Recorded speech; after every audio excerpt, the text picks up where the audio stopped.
All right, welcome to the first ever episode of the Digital Health Podcast. It's going to be a great one today. I feel it because we're all feeling optimistic 100%. So, we have, before we even get started, we're just going to give an overview of what the dental health the digital health podcast is really going to dive deep in. And what we're trying to do and accomplish here is have a healthy conversation about how AI is impacting healthcare, which is why it's coined digital health. We know we're getting a lot more into tech moving into 2026, 2027, especially with AI. It seems like if you're not tech savvy, you're just not savvy at all. But when it comes to this podcast, we want to bring it in front of people and have these healthy conversations so people know not to be afraid of it, but also be open to it as well.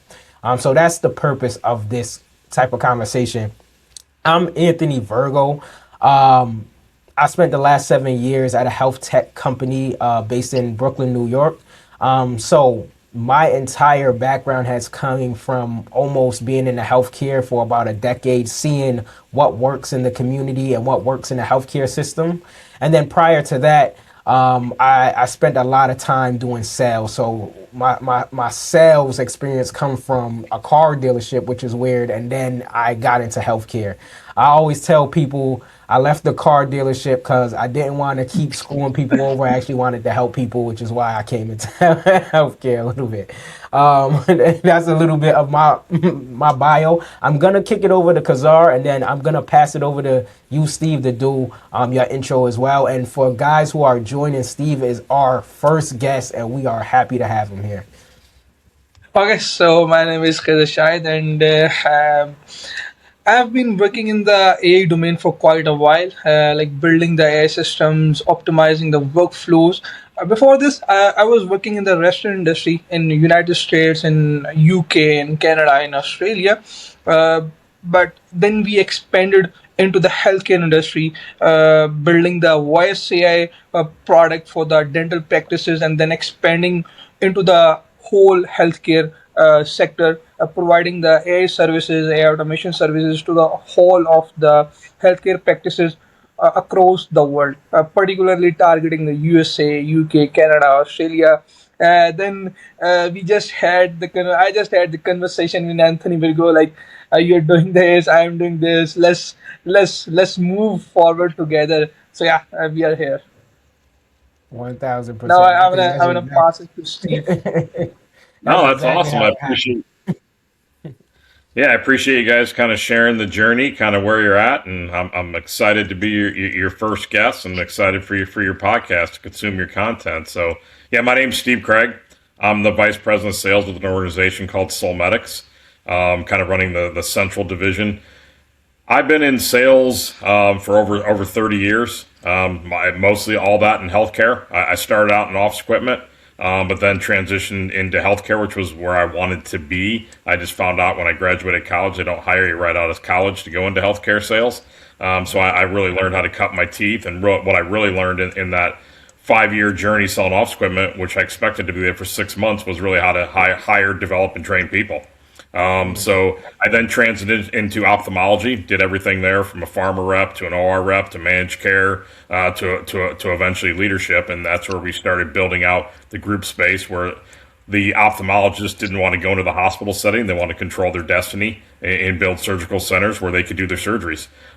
From that, I got tapped on the shoulder to enter into Johnson and Johnson, and that's where I entered the dental industry about 23, 24 years ago, helping to build out the DSO space for Johnson and Johnson.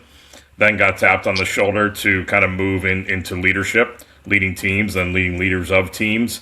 And that's when my original CEO from my J&J days reached out to me and said that he had just become the CEO of a company called Solmetex. They were going to merge 5 companies into one to be the only end-to-end water solution company in the world. And want to know if I want to join that journey all again, because we did not have a presence in the DSO space. And in dentistry, the DSO space would be conglomerate of dental practices, starting somewhere between 3 practices to the largest in the U.S. that owns 1,900 practices. So that's what I did for about the first 2 years, helping build out that vision, that mission, and put our companies on the map in the DSO space. and then got tapped on the shoulder again to come in to lead leaders once again on the sales side. So both the private practice side and the DSO side. So that's currently a little bit about my background, kind of where I'm at. And when it comes to Solmetex, we play in the water space, which a lot of people don't think about when it comes to dentistry, but water is the number one instrument used in dentistry. You can't do any procedures without water. It probably is the dirty secret in dentistry because about 70% of practices in the U.S. don't test, shock, and treat their water. They just hope it's good. So that's a lot of what we do on a daily basis is consult with them how to build out a custom protocol so we can change that to make sure not only are the patients safe, but the teams themselves are safe and the community and the environment safe. Got it, got it. That's amazing. I'm gonna be honest with you. I was reading some of your bio and doing some research, and I was trying to wrap my head around was like, what is end to end water? Like, how does that play Yeah, into all of this? But that's a good point there. That water is like the number one factor when it comes to any type of dental work. I guess absolutely. my initial question when it comes to that, like, how do you guys, I guess, who would be your ideal person, like, or who do you guys necessarily work with? It would it be like a place that's known for like where the water isn't, you know what I mean, where the city might have a bad water system or something like that? How do you guys actually triage who you guys work with? It's a little bit of everything and everyone because it's technically not about the water coming in the practice. There are areas in the U.S. where the water quality is not the greatest, so we Right. do have to look at some type of system to enhance that water quality coming into the practice.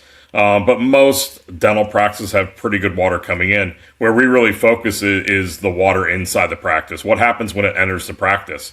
The average dentist is open about 3 hours a day, about 7 hour, or open 3 days a week, about 7 hours a day, which means the water's sitting stagnant more than it's moving. So it's not technically as much about the water. Some parts of the U.S. it is, but it's about the water traveling through the practice. So with that example of how frequently they're open, if you had a swimming pool and you allowed people to swim in it 3 days a week for 7 hours and then never touched it again and didn't shock, test, and treat the water, after about a week, you probably wouldn't want to get in that swimming pool. Well, Right. that's easily visible because it's sitting in your backyard. Right. When it comes to dental unit water lines, unfortunately, they're traveling through the walls, through the floor, through the ceilings, through the chairs, depending on how the building is set up and structured. You can't see that. So if you're not testing, shocking, or treating your water lines, it's very similar to that swimming pool. You're not going to have good quality water. And like I said, you need water for every single procedure that you perform. Right. 1,000%. So I get, so who would you say, because I'm really interested. Who do you like at a dental practice who would want your services? Who would be your point of contact there? Like, who are you working with? Because now it sounds like it would take like this is like more logistical kind of work, like someone with the building management and stuff like that. So It's a little how bit of that. Yeah, it's a little bit of yeah, everything. Sometimes we're working with the facilities team when they're setting up a new practice or doing a reconstruction or just figuring out how it works. But everybody comes into play. So a lot of, like I said, what we really try to do is build a custom protocol. That's going to work for that group because everybody has a gambling appetite. If the three of us walk onto a casino floor right now, one of us is probably going to spend $5. When it's gone, it's gone. Other one of us might mortgage our house, our car, and everything else we can get our hands on. Especially if you right, selling cars, you might go to the dealership and grab them all. See if we right, can finance those cars. So everybody has a different gambling appetite, but also everyone has a different financial appetite. It's a lot easier to sign the back of a check than the front of a check. Everybody's opportunity is different. But we work with a lot because it's a total office thing to make sure you have good water running through the practice, into the practice, through the patient, and out of the practice. right, So a lot of it might be the owner doctor, making sure we're protecting them on the compliance side and protecting them on the legality side. Dental assistants a lot of times are the ones performing a lot of these tasks inside the practice. So we need to right, make sure that they're educated and understand and can follow the protocol. But then, chief clinical officers a lot of times are responsible for anything that happens inside an operatory. But right, then you also have your hygienists and your doctors that work in there. So we're really working with the full office. And what we really, like I said, try to do is build that custom protocol. More importantly is then teach them the why behind we're setting up this protocol. What is the why, what we're trying to accomplish, then, implementation of that process, and then walking them through. And then we also have a portal that helps track all that process for, possibly the compliance officers, the legality officers, so chief legal officer, of making sure we're actually doing what we do. Because, setting up a protocol is great, but unfortunately people have to follow that protocol. And if 5 frogs are sitting on a log and 3 decide to jump, that doesn't mean 2 are left, because deciding to jump and jumping are 2 different things. So it's a constant battle of making sure that, we're following the protocol. And like I said, the main goal is keep patients safe, but it's also about keeping the team members inside those practices safe, because they're breathing in contaminated aerosols if they're not treating their water lines, and then making sure the community and the environment is safe. Right, and that's major, man. That sounds major. Definitely an important factor. If I heard you correctly, you were, before you got into the DSO space, were you doing DME? You were selling DME? I was with a different dental organization, selling different types of products to dentists. So I did that for about 20 years, and then came over here to a different side of dentistry in the water. I was doing a lot more clinical products to hygienists and doctors in my past life. Now I would still say it's a clinical product because, like I said, water is the number one instrument. You could have 1,000 patients sitting in the waiting room, but if you don't have power, you don't have a vacuum compressor, and you don't have water, you can't see anybody. Right. I was about to say, you might as well shut down the whole dentist down, like in an emergency like that. You would have to, right? You would. Yeah. Nobody could come in today for a procedure. No cleaning. And we do that on occasion. So we if there is an outbreak, if they fail tests, we have to walk them through a remediation process. So there are times where time is money. So obviously a dental practice is a small business. If they're not seeing patients making revenue, they don't stay in business. So we have to act fast and really help them remediate, get everything back on track so they can see patients. Sometimes it might be the whole office. Sometimes it might be select operatories. So that's the other thing we do is not only building the protocol, walking through the protocol, teaching the protocol, we also have to help them if something goes wrong. 1,000%. Yeah. 100%. Yeah, I got. So you just put me onto a whole different layer of knowledge there when it comes to, now I have a different love for my dentist and what he has to deal with. Absolutely. It's not just root canals. Yeah, it's a small business, and that they're probably worried most of the time of how they can make payroll tomorrow. So it's a small business like any other small business. Right. And earlier you were saying you guys were building it up almost to be like a conglomerate, correct? So I'm assuming is it not that many? I guess your competition isn't widely spread, or how we have competitors, and everybody has competitors. Competitors are great. It keeps everybody honest, and the number one killer of any business is this way we've always done it. Competition keeps you honest, and it keeps you striving to get better. At the end of the day, it's always you versus you. It's never about the competition. But what our concept is Solmetex primarily handles amalgam capture, because unfortunately dentistry is one of the largest pollutants to the waterway. It also works on vacuum lines. So Solmetex is focusing on the water exiting the practice. Stericyl is around testing, shocking, and treating. So like if you don't have good quality water coming in, we have systems that can bring good quality water in, but we also test, shock, and treat the water that you have. And then we have 2 other divisions that are called isolation dentistry, which is Dry Shield is one and Relief is the other. So what Dry Shield does is, there's staffing shortages everywhere in the world right now. So if a doctor has enough dental assistants, fantastic. This will then allow them to do four-handed dentistry, because it's a device you put in the mouth, and it'll hold back the cheek, the tongue. It has a bite block. It does the suction for the assistant. So now the assistant can truly work with the dentist of handing them the instruments, and it's what is called four-handed dentistry. They can really get proficient at that, which saves time, saves money, allows patients to get out of appointments faster. So it's an incredible product. Relief does it for the hygiene side. Dry Shield is for the doctors and the assistants. But the other thing that we learned during COVID was, prior to COVID, we thought if a patient presents to a practice and they don't have runny eyes, they're not sneezing, they're not coughing, they're probably safe. And we assumed all the aerosols came out of the patient. What we learned during COVID is 78% of the aerosols come out of the dental unit water lines.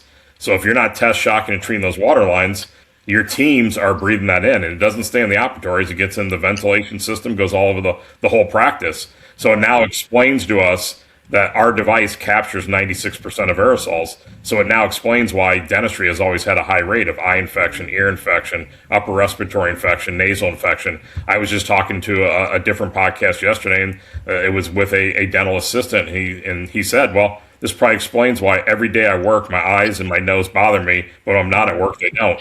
I said, well, you might want to check the dental unit water lines. You might be bringing in some contaminated aerosols. And then we have a whole other section of our business, which is surgical.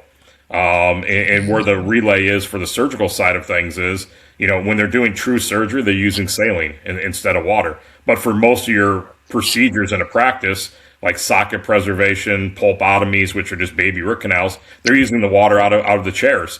Well, now you've opened up the bloodstream of the patient. So we work with our surgeons to make sure that their water is clean, so the patients don't unfortunately get any sickness from that, any outbreaks, anything like that. Then we teach them proper ways to do socket preservation with products that are going to make their life easier, speed up the procedure, and allow them at a better cost to do that procedure for the patient, and obviously better healing and better results for the patient. So that's kind of in a nutshell of what we do on a daily basis, of working with pretty much any dentist inside the U.S. and Canada.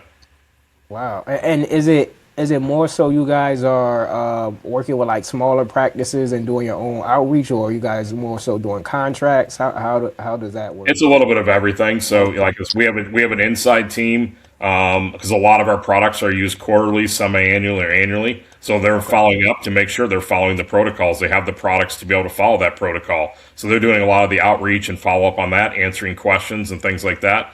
We have an outside team that calls in the private practice space. You're up and down the street dentist. We have an enterprise team that calls in the DSO space. So like I said, any group that owns probably 3 offices up to the largest in the U.S. with 1,900, we call on all those guys. And then we have the surgical team that's calling on the surgeons to make sure that, one, with our oxygen line of products, but also making sure that the water quality is good, so those patients can have phenomenal outcomes. Got it. Man, that's amazing. That's a lot of information. Definitely a lot of moving parts and a lot of different departments you have to work with in a sense to make sure, they get either ROI of some sort, or just, really, really great experience for what you guys are doing. Absolutely. How I much? mean, price is what you pay, value is what you get. So you want to provide the value to them so they're earning that price.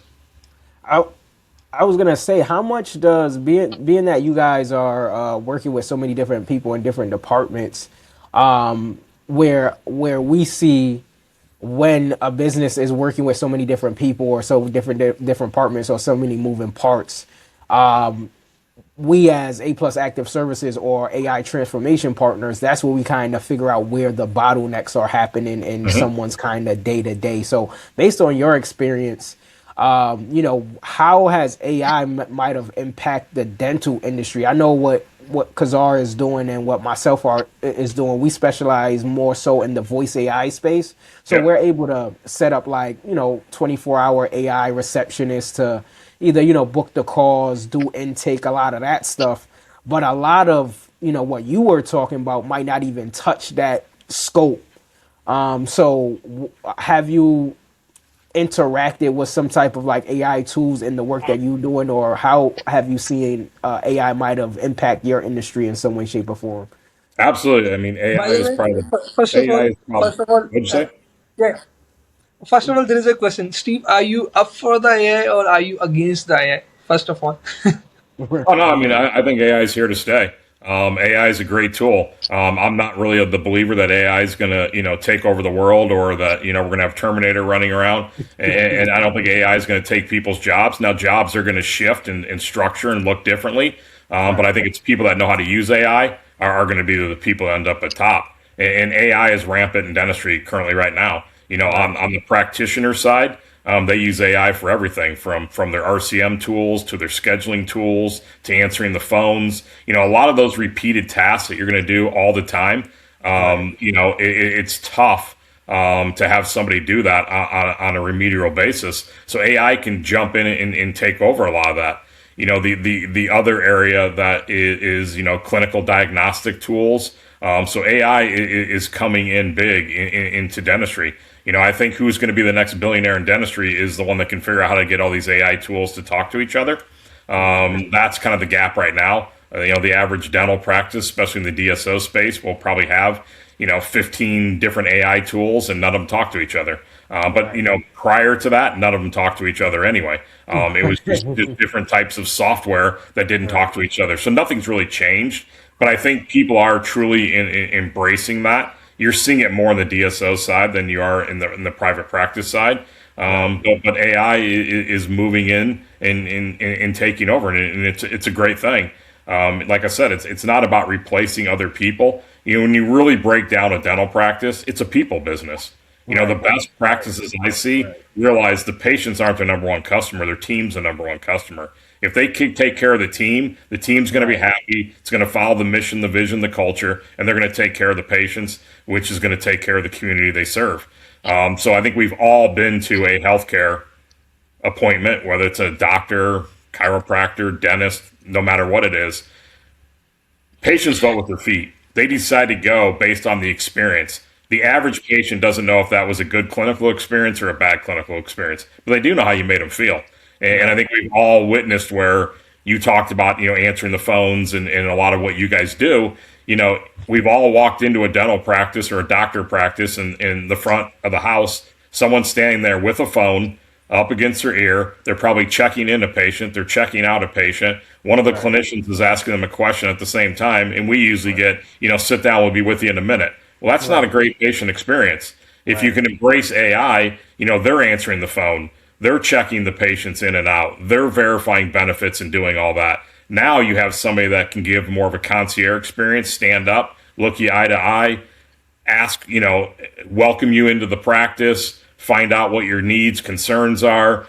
It's a lot different experience. And now you want to go back to that doctor or dentist because of that experience, and it's probably like no other that you've had before.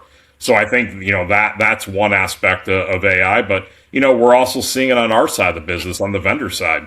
Right. We're able to embrace AI, like I said, cold outreach, emails, a lot of that different type stuff that can be handled through AI. AI can reach out, as, a lot of podcasts I'm on, you get the email and it's through AI. You're going to answer back. AI is talking to you. And a lot of times you don't meet people to the pre-call or the actual call. Well, the same thing can happen on the sales side. We're looking at automation in our plants. So we have a plant in Boston and in Colorado. AI can take over a lot of that automation. Our analytics and data, AI can take over a lot of that.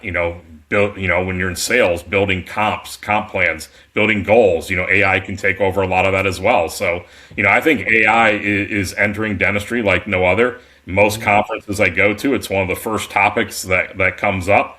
So it's rampant, and I think if you don't want to embrace it, you probably should look for a new profession, because it's going to be everywhere. And I'm not really sure what you're going to do if you don't want to embrace AI.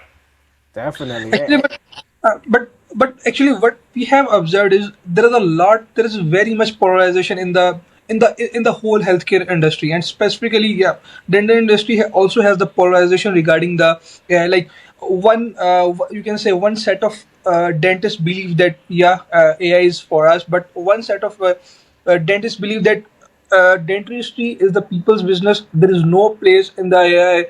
There is no place of AI in the dentistry. Like how what's your observation regarding this? What you have observed in the dental practice is that the dentists who are, like, you can say, kind of scared of AI. What do they think about the AI? Yeah, I think it's a little bit of everything. I think some of the older generation, it's just not what they were used to. When I started in sales, AI wasn't. No one knew about AI. It was probably around in certain forms and fashions behind the scenes. Now it's out front and in the open. So I think more and more are starting to embrace it, especially the younger generations. But one of the conversations I have with dentists and doctors all the time is you got to build a personal brand. Like I said, you're in the people business. The more you're out front talking to people, the more you're sharing with your community of who you are, why you do what you do, what's your mission and your vision. They don't know a lot of the dental terms. They don't know a lot of the dental equipment. They don't know if it's good or bad for them. Like I said, they do know how you made them feel. But, if you're proactively out there sharing a lot of the stuff, building that personal brand, those patients already see you. By the time they have that first meeting, that first appointment, they already kind of know, like, and trust you, because they've already experienced you through building that personal brand. It never gets easy, but it makes life easier to do that. I know a dentist that, he's talked about on his podcast, that he went to a F1 race, and all of a sudden he had an elderly lady in his practice that needed some work done on a tooth. And she said to him, "Do you know why I'm here?" And he's like, "Yeah, you need some work done on this tooth." And she's like, "No." He's like, "Well, then why are you here?" And she said, "Well, my husband took our kids around, and he was into racing and took them to racing his whole life. He's no longer with us, and I saw that you're into racing. So if you're into racing, you're my guy." And this individual probably drove past 300 dentists to come to him that they could have gone to, or they were obviously getting care somewhere else and probably didn't appreciate the care they were getting there. So I think it's a proof source that, building that personal brand, sharing what your vision is, what you believe in, what you like to do in your free time, you're going to find people that know, like, and trust you. And that's the type of practice you want to build. And, life, business, it's all about people. We're all the average of the five people we hang around. That's a famous Jim Rohn quote. The only thing I would disagree with Jim on is we probably settle to the lowest common denominator. So how do you elevate yourself to better rooms all the time? How do you work to do that? That's what life's about helping other people. Definitely. I love that you referenced Jim Rohn. I listen to his YouTube videos all day, every day when I wake up, to be honest with you. Yeah. So that, I mean, that resonates, and I think that aligns with what we do. We always mention with AI to any of our partners that it's not here to replace anybody. It's here to optimize what you're doing, and we're probably in the this is probably the time where a personal brand might means the most ever Yeah. because of AI, right? Because so much things are being automated, so many things are being passed off to an agent who can do the job seamlessly. You're gonna have to build a personal brand to almost compete, at least at the entry level, at the bare minimum. You know what I mean? Absolutely. Yeah, I And I mean, think, if you don't have a personal brand, for starters, the AI is never going to find you. So if yeah, someone is out looking for either an AI company to work with to answer our phones, whether it's looking for a dentist, if you're not out there actively building that personal brand on different social media channels, out there talking, they're never going to find you, which means you're already against the eight ball to begin with. And I think really to Kazar, to answer your question, I think really what it boils down to is I don't believe humans fear change; they fear sudden change. So out in the Exactly. world, everyone's talking about AI now. And if someone would, slow down, show somebody how to do it, show them how this would benefit you, what is the why behind that, I think you'd see a lot more people. And we see it, and 5 years ago, if you looked around some older people, which I'm getting to that point, they still probably were using a flip phone, or they weren't using an iPhone. They had a phone with a keyboard. Then they start working with, they're like, I would never use that. Then they start working with, they're like, why didn't I do this 10 years ago? And right. it's right. I tell young people all the time, probably my biggest regret is when I entered the dental field or the healthcare field, whether it was 30 years ago, 25 years ago, I wish I started building a personal brand. If you build a personal brand, AI is going to find you. Other people are going to find you. It's going to make life easier. Yeah, for Exactly. sure. Like I want to add something here regarding the personal brand. You were mentioning about the personal brand. Like some years back, the response when you were doing the cold emailing some years back, the response rate was much better. When you were doing the LinkedIn outreach some years back, the response rate was much better. But right now, cold emailing is dead. LinkedIn outreach isn't working that way. LinkedIn outreach is dead.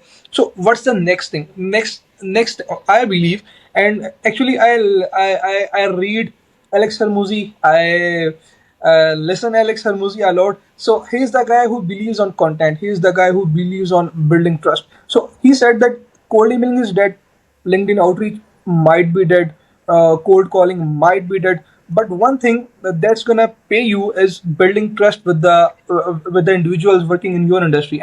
And what is the best way to build interest with the individuals working in your industry is building your own personal brand, like producing as much content as you can on all of the socials, like on YouTube, on LinkedIn, on Twitter, on Insta, and a lot of other social platforms in the industry. Yeah, Yeah, I yeah, think I everything's totally. changed. I think marketing's changed. I think the way we sell's changed. I think the way we work has changed.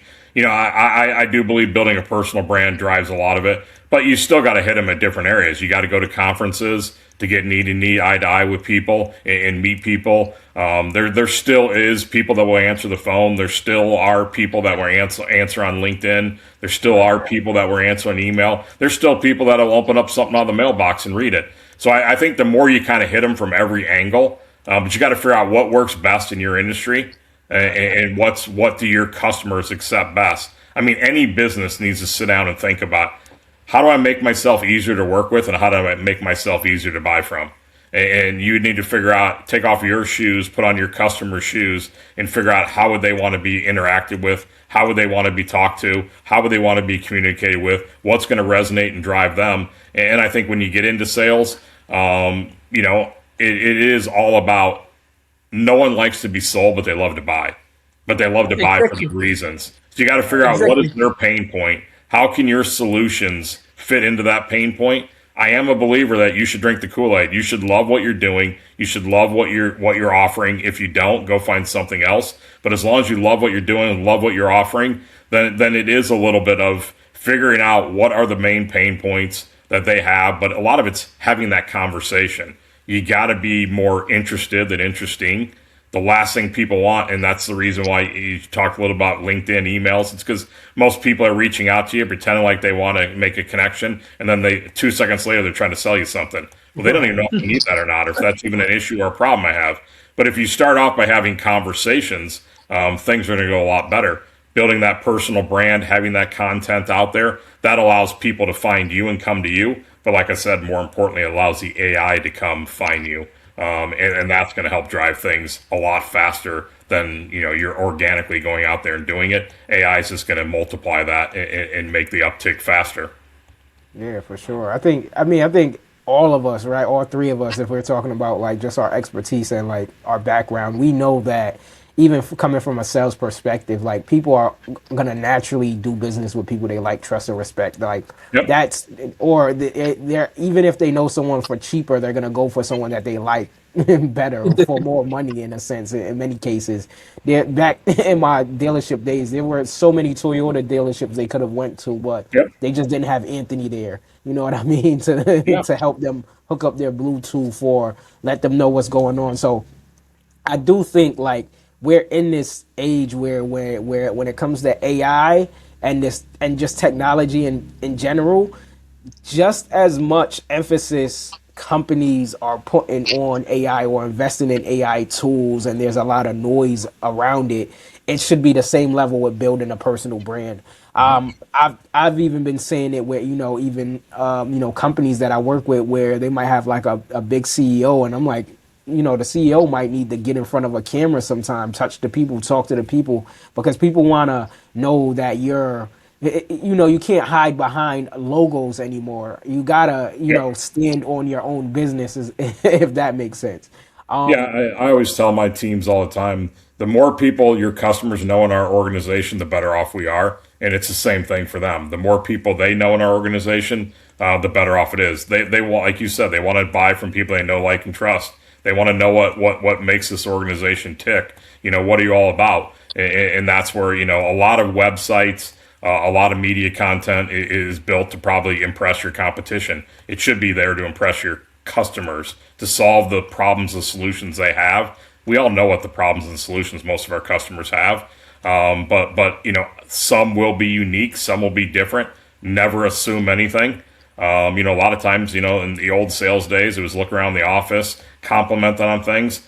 You have no idea when you're calling on busy professionals. They could have hired an interior designer to do their office. Their wife could have done their office. Their husband could have designed their office. They have no idea. You might start talking about something they're like, they didn't even know that was there. Right. So a lot of it's like I said, it's really comes down to being more interested than interesting. Get them to talk. We've all been in conversations where we got into a conversation, we were really interested in what somebody was saying. We started asking questions and all that, and then you leave and somebody else talks to that person, and they're like, man, Anthony was the best. I talked to that guy. He shared all this stuff with me, and you didn't say anything besides ask a couple questions and let them talk. Unfortunately, most people want to hear themselves talk, and most people are happy when other people have problems. It makes them feel better.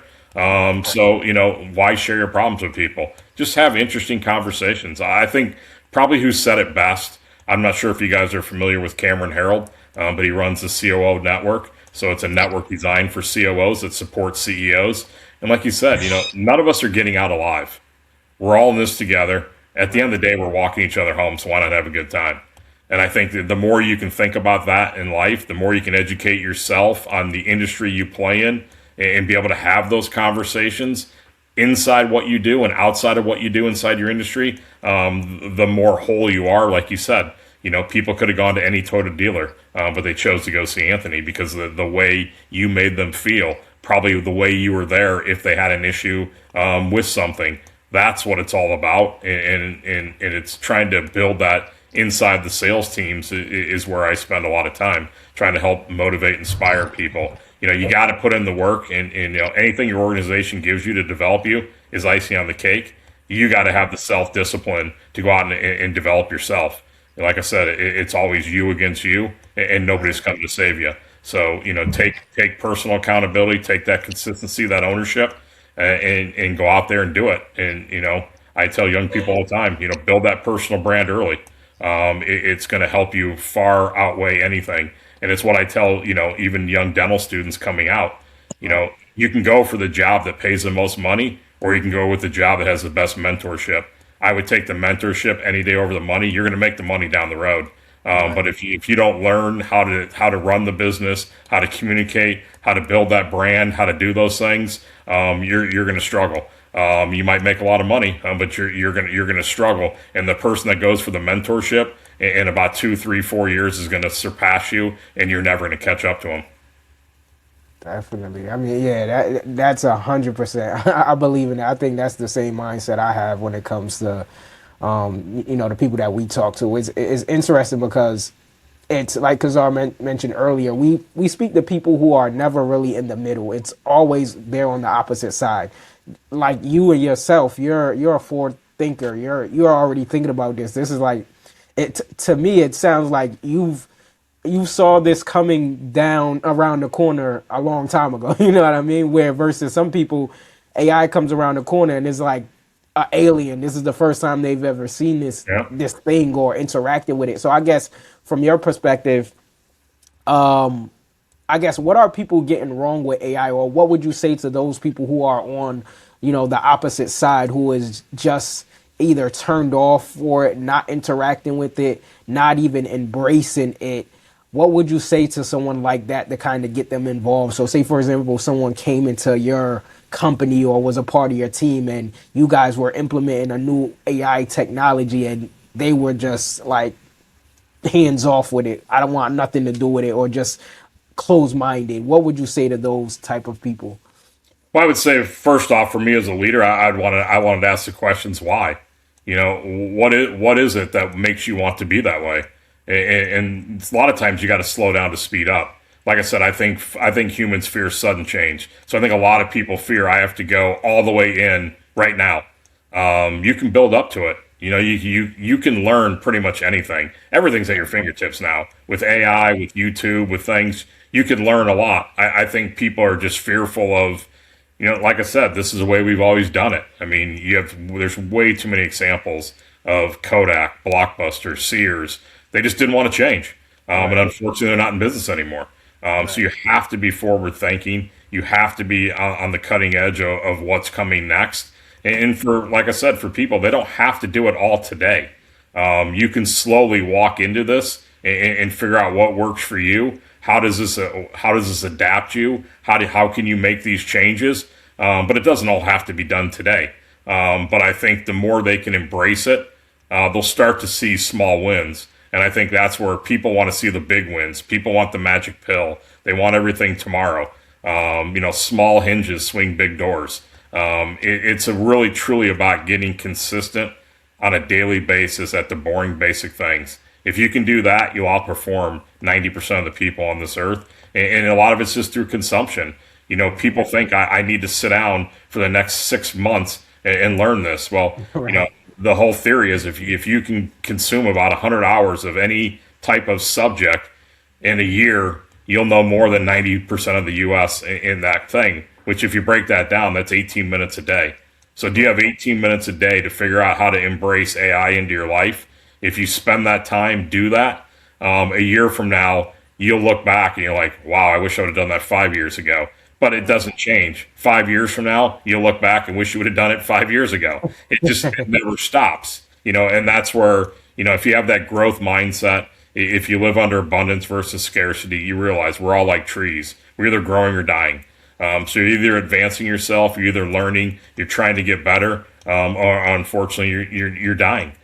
So the choice is yours. I think David Goggins said it best: choose your hard. It's either hard now and easy later, or it's easy now and it's hard later. Choice is yours. And unfortunately, that's not a choice you make one time. That's a choice you make every day. And unfortunately, you probably make it every minute. Definitely. Oh man, amazing, Steve. I appreciate your transparency and your openness in the answers. Like it really feels natural and organic, and I feel like the listeners are gonna get a lot of value from it, 100%. Kazar, do you have any other questions? Because that was my last question. We want to end off by demoing one of our voice AI agents, but for the most part, that was my last question. I think I definitely got a lot from this. No, no, actually, I just want to have the conversation about the AI that I had just with Steve, uh, like like like there is a lot of AI transformation happening in the industry, but on the other hand, when I see a lot of dental practices, they are using that same PMS system like Dentrix, or like the Dentrix that is installed on premise. Like it's not on the cloud. I feel very amazed and shocked as well. Like on one side, there's a lot of air transformation happening in the world, in the US, but on the other hand, on the same side, on the opposite side of the same, you can say, ground, there are a lot of dental practices or a lot of dentists who are just scared of AI. So I just wanna convey a message. You can say a message to those dentists from the platform of this digital podcast that AI is not here to replace the your jobs. AI is not here to replace dentists. AI is not here to replace healthcare professionals. In fact, AI is here to optimize the workflows, to help the dentist understand the patients in a better way, to help the patients communicate their problems, their illness with the dentist or with the healthcare professionals in a better way. So yeah, as not here to replace your jobs, AI here is to optimize the workflows and help the people in a better way. So yeah, that's my final message. Yeah, it's about embracing it and giving it a try. There's plenty of examples out there that people have been exceptional at it, and it's really moved their life. It's moved their business, and a lot of it's just getting up and doing it, and working to embrace it. It's going to help you. It's going to pay off. Sometimes for some it's scary, but once you embrace it, once you start to work with it, like I said, if you spend that 18 minutes a day, maybe you start out at 1 minute a day, then you go to two, then you go to three, you'll start to see you'll get a lot more comfortable with it. It's anything. If we're all right-handed and when we drink with our right hand, if you try to switch to your left hand, it's going to feel pretty awkward. But pretty soon here, it's going to become second nature if you had to do that on a daily basis. It's the same thing here. You got to embrace it and figure it out and really see how it's going to help you advance your life, your career, your business, everything like that. Definitely. And by the way, I love your 18-minute formula to embrace the AI. Yeah, All right. I'll have to tell some people you need 18 minutes a day. That's all you yep. need. That's all you 18 need. minutes. So, Steve, before we actually jump into the demo, just want to leave some time for you to either mention anything, give any shout outs, anything that you're working on, or where people could connect it with you directly for any of those services, any of the dentists that might actually see this episode and how they can connect with you. Any final words? Yeah, I mean, anyone that has interest in us helping you out in your dental practice, my email address is scraig@solmetex.com. I'm very active on LinkedIn. I post multiple times a day. I think that's where people need to get to. Get consistent. Figure out how much you can do and just be consistent at it. If that's posting once a day, great. If that's posting once a week, great. If that's posting once a month, great.